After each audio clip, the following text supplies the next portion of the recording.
Yeah, happy to share our journey in applying Flower and adapting it to a large scale use case in medical images. And this is a joint work with Senji, Reese, and Krishi. So without further ado, let me first do a quick intro. So my name is Zivi Sai. I'm a co-founder and engineer at flwr-serverless. And my background is mainly in computer vision and generative AI. And Kung Fu AI, our firm, is a management consulting and engineering firm focused solely on AI. We're based in Austin, Texas, in the United States. And what we do is that we empower CEOs and senior executives in different companies to leverage AI to stay competitive in this rapidly evolving world. And we provide both practical AI strategy as well as engineering solutions. And we're lucky to work with a client recently in the medical images field. And the main work around federated learning happened back in 2023. So this company is a really great company. They're doing groundbreaking work in breast cancer prediction using mammogram images, very high resolution mammogram images from screening. So the AI model there is used to predict the cancer risk up to 5 years in advance. And this really enables life-saving early detection. So really, really great company. And when we work on training AI models to use mammogram images to predict risk, there are several technical challenges.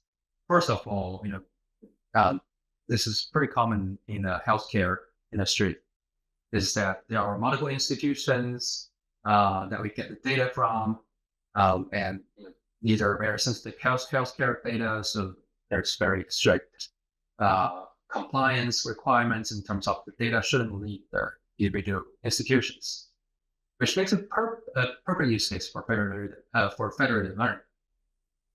The data sets are pretty massive, millions of images, and because the tiny details in the images are pretty important for cancer risk assessment, so we need a high resolution of image, which increases the training cost. And last but not least, a lot of experimentation is needed to arrive at a good model. So we need good data, we need a lot of experimentation, we need to find a good recipe that gives us a high accuracy of the model. And luckily we found Flower. We did a research to find what tools are available for federated learning, and Flower is our choice. And we really like Flower as it provides a flexible way for federated learning. The high-level design is very, very clear and easy to understand. So in this simplified diagram, basically, you would have, can you see my mouse moving or? You can see, yes. Okay, great. Yeah, so it's pretty easy to use where, within each institution, you can start the Flower client, which, uses the data in there to train a model. So we have Flower client 1 and Flower client 2. And then separately, you have a server here, which stores the model weights and aggregates the model weights. So the client, after a period of training, would upload the model weights to the server. The server waits for all the model weights from the clients, and then it does the aggregation using a federated strategy, and then send back the aggregated weights to the clients. So this way, the data doesn't have to leave that institution. Only the model weights gets uploaded to the server. So you preserve security and privacy, and then you also have the benefit of the model learning from multiple institutions of data.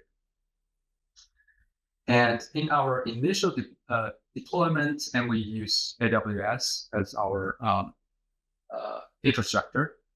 So we collaborated with the AWS team to set up the infrastructure where the server is deployed using ECS, Elastic Container Service, while the training jobs are managed by SageMaker. And the data are stored in S3, and we also have a MLflow server to track models performances. Yeah. And these are under different AWS accounts. So for example, institution 1 uses their AWS account, hosts their data, and same for institution 2. So we were able to start large federated training runs, which is great, thanks to Flower. But still, we saw some operational challenges. And there are several kind of the pain points that I will talk about. One is that, and again, the caveat is that, we did this work in 2023, and probably a lot of improvements already happened to Flower. So this is in 2023. So one type of my pain points is related to server management. So we found that we needed to manage separate servers for each experiment. So we do hundreds of experiments. Each experiment can run for days or even 1 to 2 weeks. Pretty long training jobs because of the data scale. And managing separate servers for a large number of experiments is a pain point. So that makes it hard to scale to hundreds of experiments because of the overhead. And then another thing is the synchronization issues, in that the different institutions, they have different amount of data, they have different compute quota. Although they're all under AWS, they may have different GPU instances, for example. The data schema is not the same. The model itself, especially the classification heads, because we do multi-pass learning, the model architecture are not completely the same. So all of these reasons cause uneven training throughput. So some clients train quicker, some clients train slower. And in synchronous training in the federated server, it always waits for the slowest worker to finish the job, and that's a overhead. And because we do a lot of experiments, we iterate a lot on our code base. So oftentimes there may be bug here and there, and the training jobs may fail due to various different reasons, out of memory or any other issues.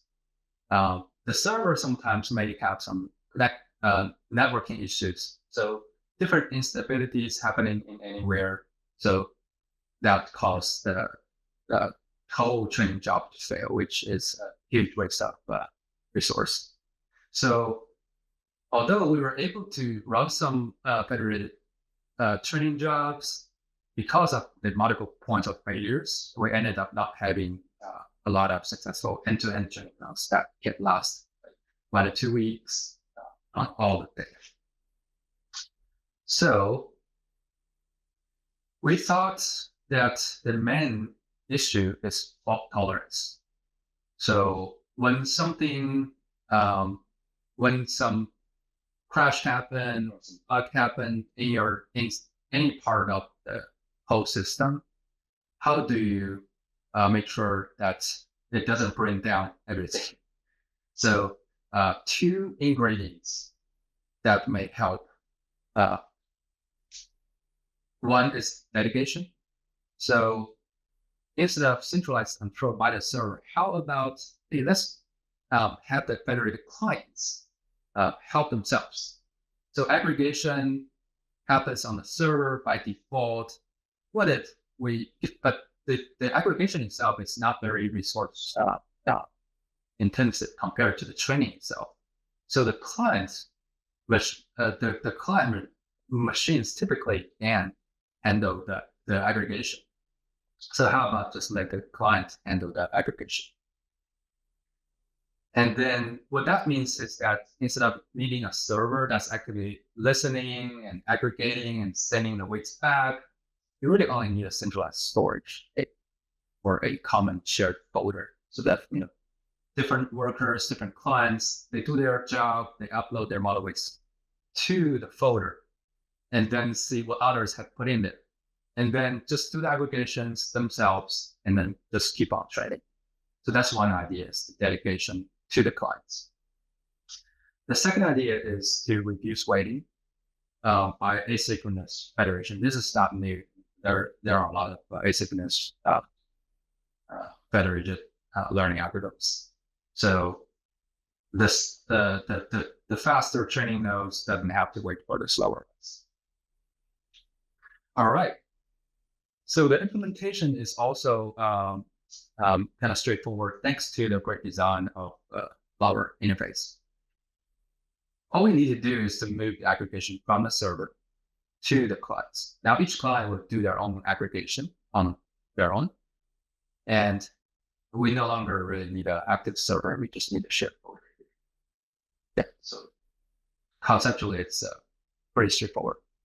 And how we implement it is that we, in our particular implementation, we have a class called async federated node, which kind of does this, does the training similar to the Flower client. We renamed it to node to simplify that. There's no longer a client server relationship, but we have compute nodes. And this class has one main method called update parameters. So what it does is that it takes the local parameters, which is really the model weights of itself, and then it'll look in the shared folder and see if anyone else uploaded any new weights that it hasn't seen before, and then gather those. So the weights of itself and other nodes' weights, and then simply pass it through to Flower's federated aggregation matrix or federated strategy. Yeah. And with a great interface of Flower strategy here, where you have the aggregate fits, as long as you tell it, server round, the results, which has the model weights from different training nodes, and then that method will do the aggregation. So yeah, that is our kind of pass-through implementation, which is really a wrapper around Flower core. And for synchronous training, it's also kind of similar, except that we now add some weights. We use it in Keras mainly because for our clients, we use TensorFlow Keras, and we added a callback, which is really a simple wrapper around the federated node. And all it does is every epoch, it will convert the Keras model to NumPy arrays called a async federated node. So it's pretty easy to integrate it into Keras training pipeline. For PyTorch, it's also similar. We also did Hugging Face transformers integration. So with that, we were able to run hundreds of large-scale federated training runs that finally finished successfully, and we were able to have a highly accurate model that's deployed. And this is due to the key benefits. For example, there's no more server management, better fault tolerance, and nodes can even come and go. You don't have to specify the topology beforehand, because with async credit, you can really have a flexible number of nodes that come and go. We did some experiments just to study the effect of async versus synchronous federated learning. What we learned is that async gave us roughly the same kind of accuracy compared to sync. And I want to add a caveat here is that we didn't highly optimize training pipelines here. and we didn't wait for it to converge. For example, for CFR10, typically an optimized training pipeline should get roughly 94%. And we get 80, with this unmodified just training pipeline. It's pulled from the web. Some other learnings include that the skewness, which involves uneven distribution of training data in different institutions, where skew 0 meaning same distribution across different institutions, and 1 means it's a perfect partition of label. So for example, for CFR10, dogs are always on one institute and cats are always in other institutes. So that definitely affects accuracy. We have more number of nodes. The accuracy typically drops in our findings using the federated average. And we have similar conclusion for ALD task, the language model. And I also saw this exciting news in the Flower sharing and think that this is a really exciting direction. And wouldn't it be great for smart people in the Flower community to train your own LLM using Flower? And I think that one endpoint of large-scale LLM training is $12 because the GPUs they tend to crash when you have a lot of GPUs running simultaneously. So adding fault tolerance would be great, and hopefully by incorporating some ideas of serverless and async learning, that will increase the fault tolerance. And lastly, just wanted to share the resources here. We have our GitHub repo that holds our adaptation of Flower. And we also have a technical report that summarizes our findings in that small scale experiments. And with that, I would like to thank you. So thank you so much for hearing me sharing our learning journey. And if you have any questions, feel free to submit a GitHub issue or let me know. Yeah, thank you so much. Thank you very much. I think this was a very interesting talk. I like how you presented your work, like starting from what was experience using Flower as is, and then how to make it work for your particular use case where you were running like maybe hundreds of experiments. So that was really nice way of presenting it. I have some questions. The first one, I think the first one is more like applicable to many FL projects, which is, you mentioned at the beginning that, well, when you interact with some, let's say, different organizations, each of them might have, of course, potentially different resources and things like that, but also they store their local data in different ways. So you were using the term data schema. Have you, from your interactions with your customers and things, have you learned some good practices on how to navigate this heterogeneous data schema? Because in the end, what this might mean is that the training loop in each site might need to be slightly different, at least in terms of how to load the local data set. So how do you navigate this?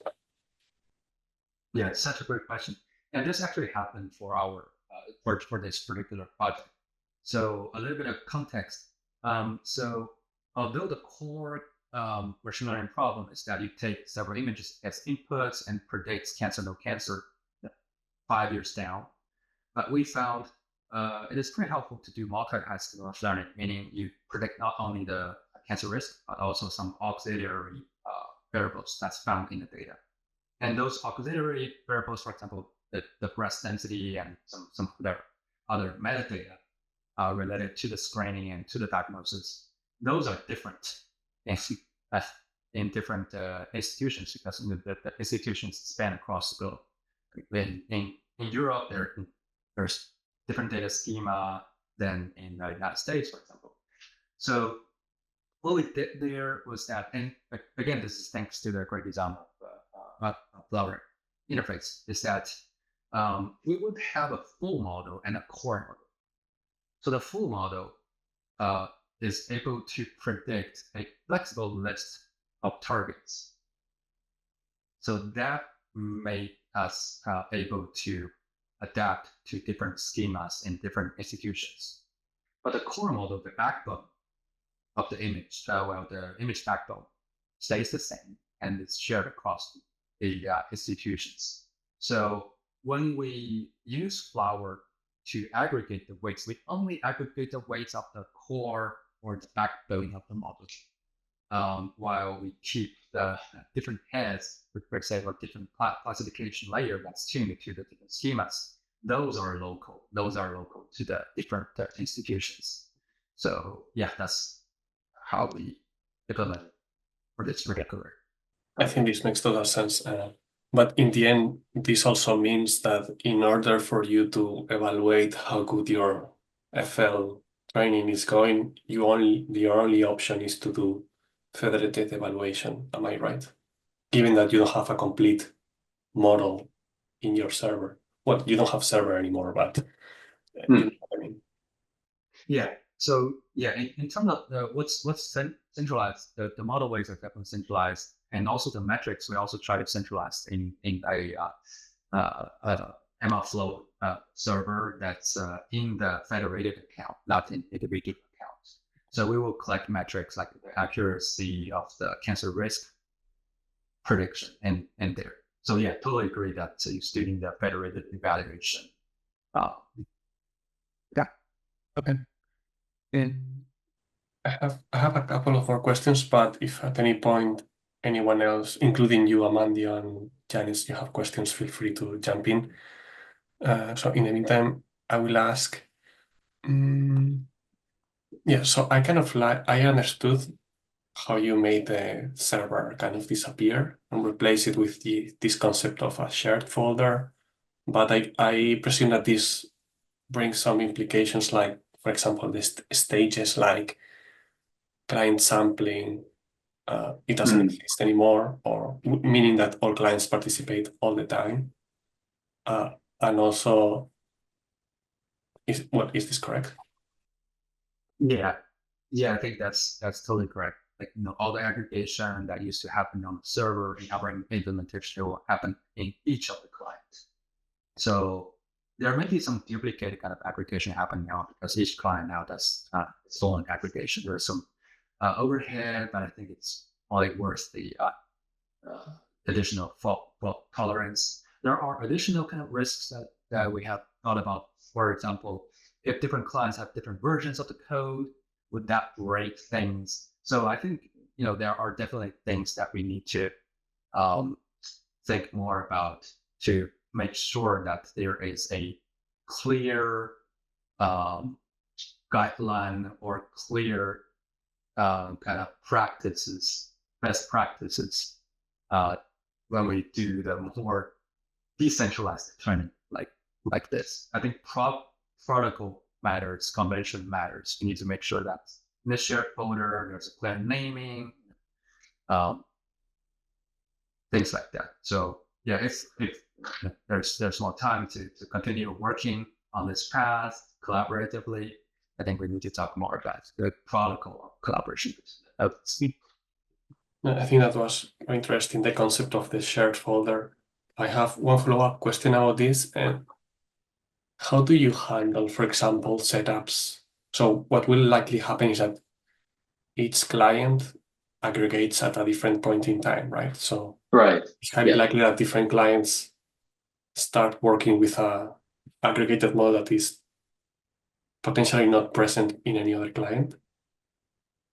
So do you, let me present it in a different way. If we have 10, let's say 10 hospitals or 10 research centers, one of them is going very, very fast because it has very few images. And this will create a situation that its local model is pushed to the shared folder, so others can pull it, and it also pulls all the updates from that other clients push. How do you prevent from, making aggregations where no update has been pushed by other clients? Like, do you keep track of? Yeah, let me make sure I understand the question. Is it that different institutions, they have different training speed, they have different data size, and some already trained a long time and some are new, they just started training and started pushing their weights. Would their weights corrupt the federated status? Yeah, I think that's a great question.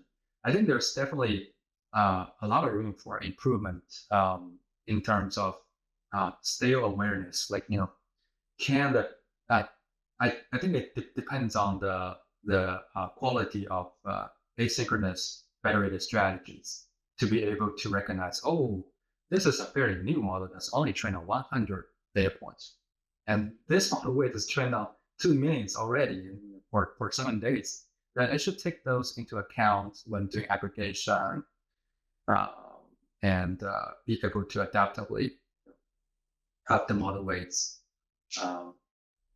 based on different staleness and other situations. So I think there's definitely a lot of room for good asynchronous strategies. And in my experiments, I only tried Fed average, Fed and Fed average amp. I think that's the median. I tried several others, but surprisingly, I found that Fed average is still the best performance. It's pretty hard to beat it, but I think that's because I haven't tried some of the newer ones since 2023. So very excited to learn more about other strategies. Yeah, cool. Very interesting. I think, to comment on that, I think Fed average usually is a pretty good starting point, in my opinion. Like, if the data distribution over clients is very complex, then Fed average might start falling apart. But in many settings, I think is the right way to start because you remove the complexity from the aggregation side. So pretty cool. Okay, are there any other questions? I think final opportunity, Amandio and Janice, if you want to ask something.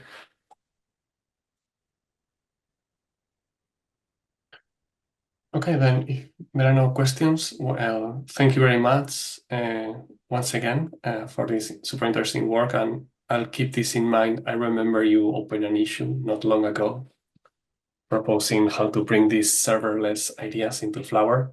So definitely something we want to look into.